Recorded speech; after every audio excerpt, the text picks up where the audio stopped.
Welcome to this week's edition of Heart of the Mule underneath the Taylor Industries tent. I'm joined here by senior cross-country and track runner Michael Gawlick. Michael, thank you for the time. Thanks for having me. Absolutely. And Michael, let's go ahead and get started with just the FCA. Just kind of talk about how you got involved with FCA in general. I got involved with FCA my freshman year here. We had it at Cheyenne Mission South, the high school I went to. Never really went to it because I didn't really understand it. And when I got here, I had a friend on the track team, Brad Banowitz, who is also our president this year. He invited me over to the Fellowship of Christian Athletes, thought I'd give it a shot, and I went, ended up really liking it, like the people who went, so pulled me in. So Michael, how did you kind of come to your relationship with Christ? Well, prior to my freshman year of college, I really just kind of went through the motions, went to church because my parents took me. I didn't really necessarily understand it all that well. So my freshman year, I decided to try and take a step back, see if there were other options I could explore. Didn't necessarily want to believe anymore, and after a couple of days, I realized that I didn't like that. I wanted to have a relationship with Christ. So from that moment, I would say that I really started trying to develop a relationship with Christ, trying to develop a relationship with the people around me, and that's made a huge difference in my life. And not only have you do all the spiritual stuff that you have, but also the running and the training. How are you able to balance those two? Well, it's definitely difficult, but they're both very big parts of my life, so I have to find a way. And fortunately for me as a runner, I can almost double them. Being out there on runs by myself, I'm able to just kind of sit back and meditate. But a lot of it is being aware of what's going on around me. So being aware of when church is, how I'm going to get to church, being aware of when my practice is, and how I can develop the relationships with the people around me to really grow in myself. And just kind of talk about, how does your relationship with Christ help you with your running? Well, my relationship with Christ helps in my running because what it does is it really relaxes me. My couple years in high school, I really became a head case because I was really focused on myself and I was focused on my glory. And when I got to college, I was able to take a step back and relax because of my relationship with Christ, because I realized there were things that were bigger than me, and that really allowed me to take a step back and really focus on what was important. And just kind of talk about, you mentioned how with, the spiritual and the running and all that, Mm-hmm. there's still that other side. We're in college after all. Mm-hmm. How does your relationship with Christ help you in your studies? I believe that humans are spiritual creatures, no matter what they believe in. It's just kind of what we tend to vary for. We look for meaning in anything almost. So dealing with my studies, it's interesting to see how I can take this spiritualness that I'm trying to develop and relate it to my history degree, because I'm a history major, and see how I can really understand what drives people to be good and what motivates love behind people. And it's really just fascinating to see those all culminate together. And you kind of talked about it a little bit earlier, but talk about just a certain time that your faith has really been tested here at UCM. For me, it's just the idea that, if Jesus is who he said he was, and he was willing to die and be crucified for his sins, and that's really hard for me to comprehend sometimes. So when I'm out there running and I'm having a hard portion of my race, it's easy to remember I'm not having nails driven through my hand, I'm not being whipped and persecuted for who I am. So that makes it easier for me to realize that he was willing to go through that for us. What am I willing to do for his glory? And that makes it a little bit easier for me to run, a little easier to focus. What would you say is the biggest benefit that you've received through Christ? Greatest benefit for my faith is definitely the relationships I'm developing with people. They're real relationships. I'm focused on what it means to really, truly love someone, what that love really means. And that's definitely allowed me to grow in my relationships with people and develop a stronger bond with them. So now I told you a little bit to bring the Bible and just tell us your favorite verse and go ahead and give us kind of the meaning behind why you chose that as your favorite verse. All right, the verse I picked was Romans chapter 5, 1 through 5.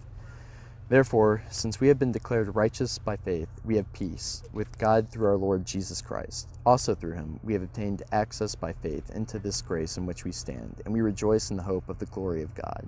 And not only that, but we also rejoice in our afflictions, because we know that affliction produces endurance. Endurance produces proven character, and proven character produces hope. This hope does not disappoint because God's love has been poured out in our hearts through the Holy Spirit who is given to us. So I think that's just honestly a really cool verse right there. I always think of Andy Dufresne in Shawshank Redemption when he says, hope is a good thing and no good thing ever dies. I think that's kind of how I feel about this verse, just knowing that it's good and the glory of God is really what matters, knowing that when I deal with these afflictions, they're going to make me a better person, that it's going to strengthen me and make me stronger in my relationship with Christ. And that's really exciting to me. And you mentioned a little bit from the reading there about, endurance builds character. Obviously, being a long distance runner, you have to have an endurance that builds that character. Yes, sir. Is there a little coincidence behind that? Yeah, definitely. I know it's a pretty big runner verse. A lot of runners like it, just the whole idea of endurance, because there is this idea, when you're a distance runner, you're continuously running miles after miles after miles to really harden your body. And that's kind of how I view life. It's you have to deal with these painful issues, deal with these hard issues in your life because they're going to make you stronger. And when you're stronger through these afflictions, it's going to strengthen your character. It's going to strengthen who you are. Coming up after the break, we'll be back to talk more about the athletic side of Michael Gawlick. This guy, he's a stud right here. We'll be right back with more from the heart of the Mule underneath the Taylor Industries tent. We'll be right back after this.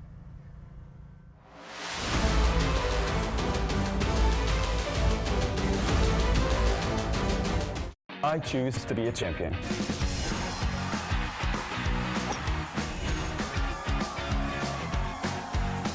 I choose to be inspired.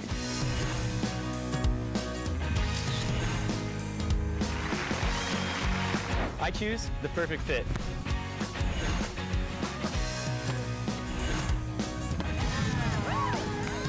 I choose Red to experience learning to a greater degree. Choose Red. Choose the University of Central Missouri.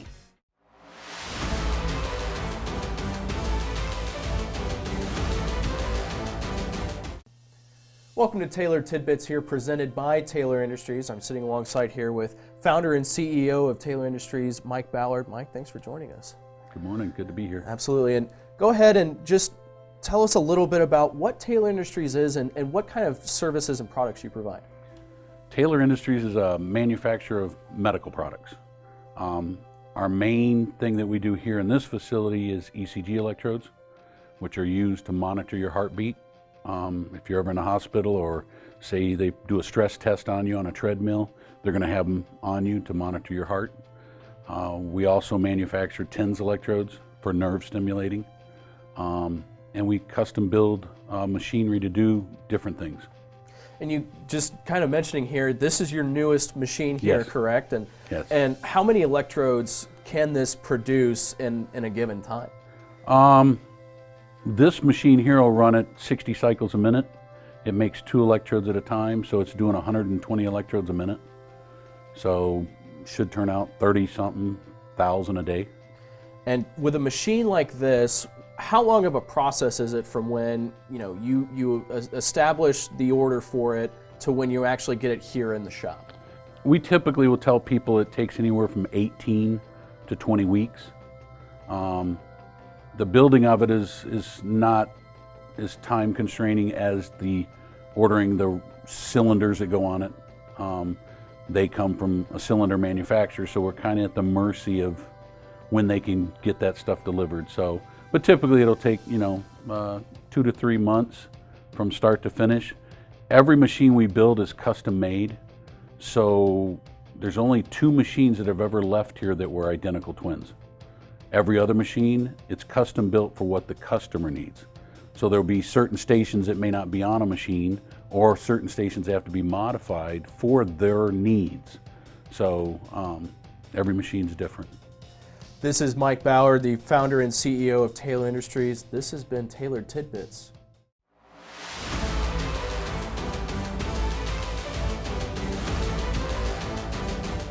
I choose Red for unlimited possibilities. I choose Red because my family is less than an hour away, but I still get to be independent. I get to apply my classroom experience to my everyday life. That's why I chose Red. Okay, that'll work. Why do you choose Red? Choose Red. choose red. Choose the University of Central Missouri. Choose red. Kidding, that was a joke.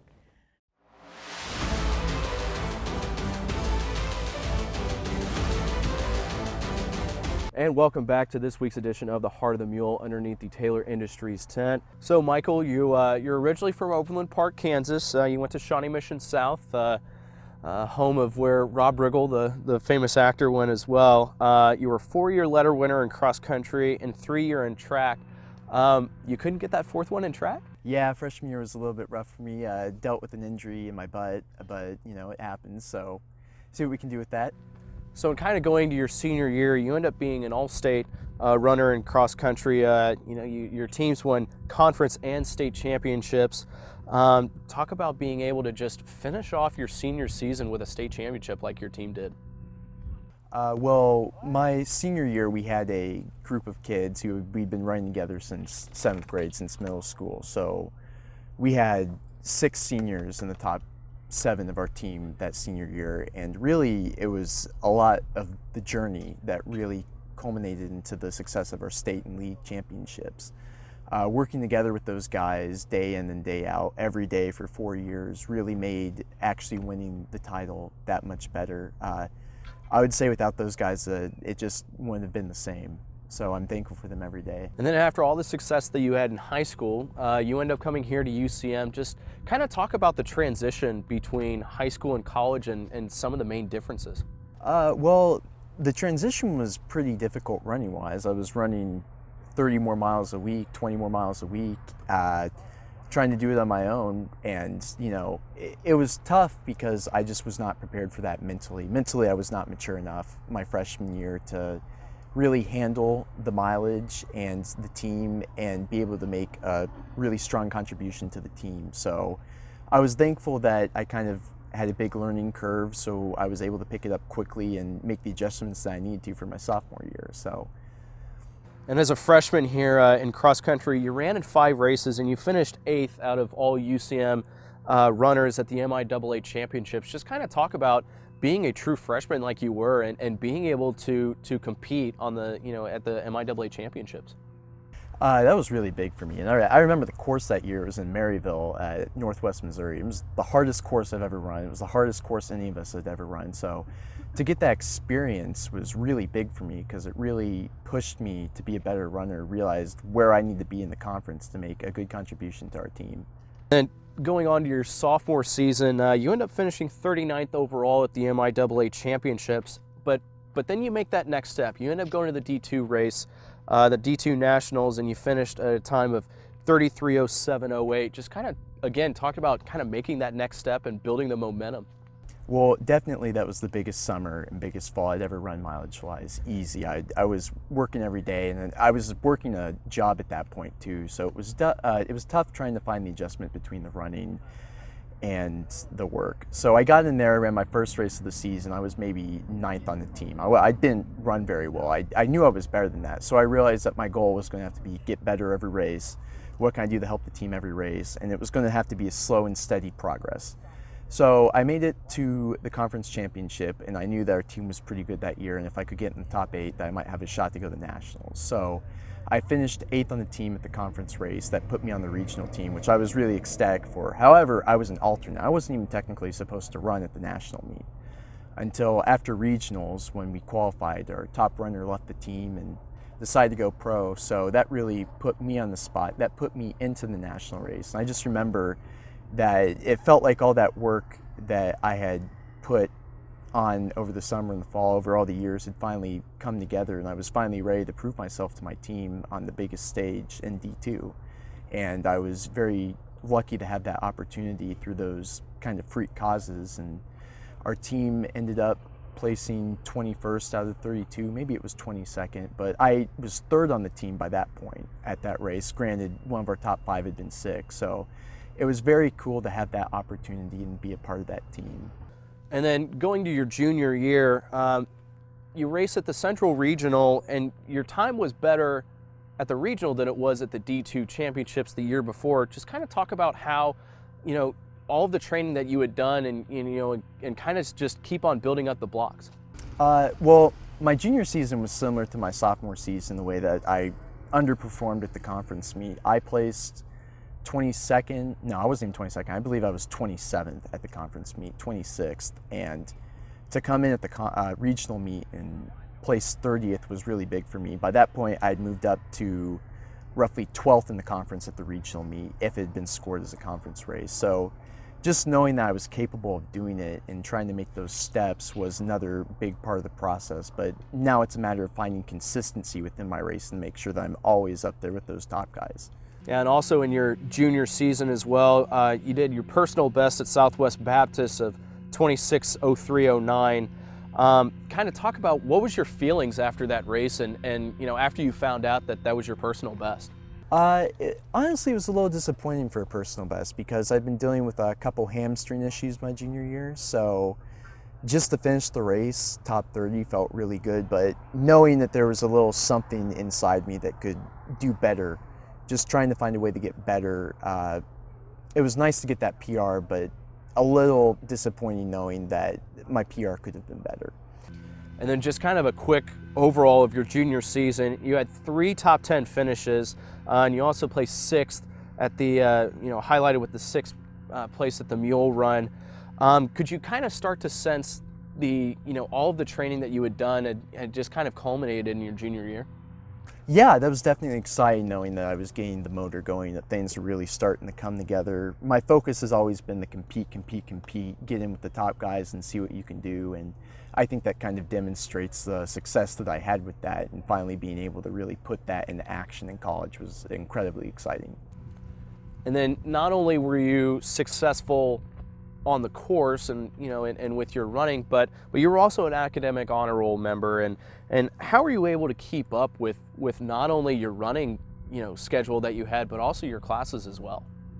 Well, really keeping up with both is just trying to schedule and plan ahead of my projects that are due, really spend time on my homework, spend time on my classes, and make sure that I know what's due when and how that relates to my racing schedule. So just being aware. And then so far this season, it's been a good one for you. Just kind of talk about again, you know, we've kind of had these building blocks, you know, of, you know, freshman through junior year, and now it's your senior season with the culmination of it all. Just kind of talk about, you know, the focus of this senior year. This will be my 10th year of running, so it's really special. Really, for me, this has been one of the most exciting journeys of my life. This has been something that I focused on since as long as I can remember, and to be able to feel like I'm being somewhat successful in what I'm trying to do is really exciting, knowing that the hard work does eventually pay off, and knowing that after all the blood, sweat, and tears that something's really finally coming together. You know, I really hope that I can take advantage of that in these upcoming weeks. And just kind of being here at UCM, you know, it's been head coach Kirk Peterson the entire time through your 4 years here. Just kind of talk about, you know, Coach Peterson in general and kind of the first time you ever met him. When I first met Coach Kirk, it was going to be my senior year of high school, and I can remember how nice he was. He was just open and honest, and I remember I really liked that. I visited and talked to a couple other coaches, but Coach Kirk most definitely felt the most real to me. He felt the most, it is what it is, you know, I'm not trying to put on a front to get you to come here, I'm just being open and honest. And I really liked that. I really liked what he was about. I appreciated that. And then obviously with this season, you know, going on, you know, head coach Kirk Peterson is unable to, you know, be with the team. You know, he's been recovering from some medical procedures. Just kind of talk about, you know, the team's morale without, you know, Coach Peterson there. It's been difficult. He was someone that I trusted a lot. He was someone I really looked up to, but we have Ben Barrows, who is an assistant coach, a volunteer coach, who became assistant coach this year.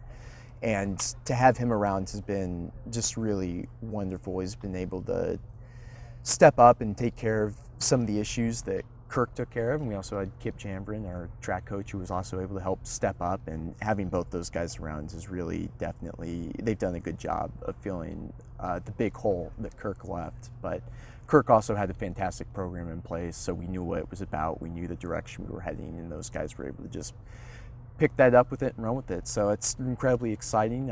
Excited to see what we do at this conference and regional meets. Thank you for joining us on this week's edition of Heart of the Mule. We will be back next week underneath the Taylor Industries tent.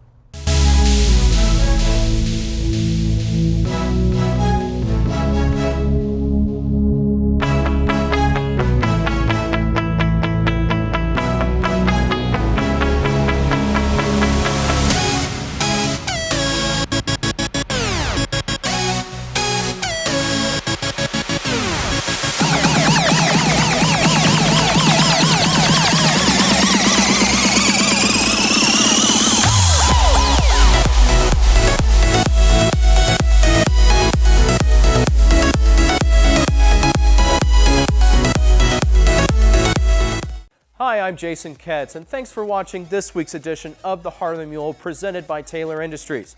If you or someone you know would like to be on the show, email us at theheartofthemule@gmail.com.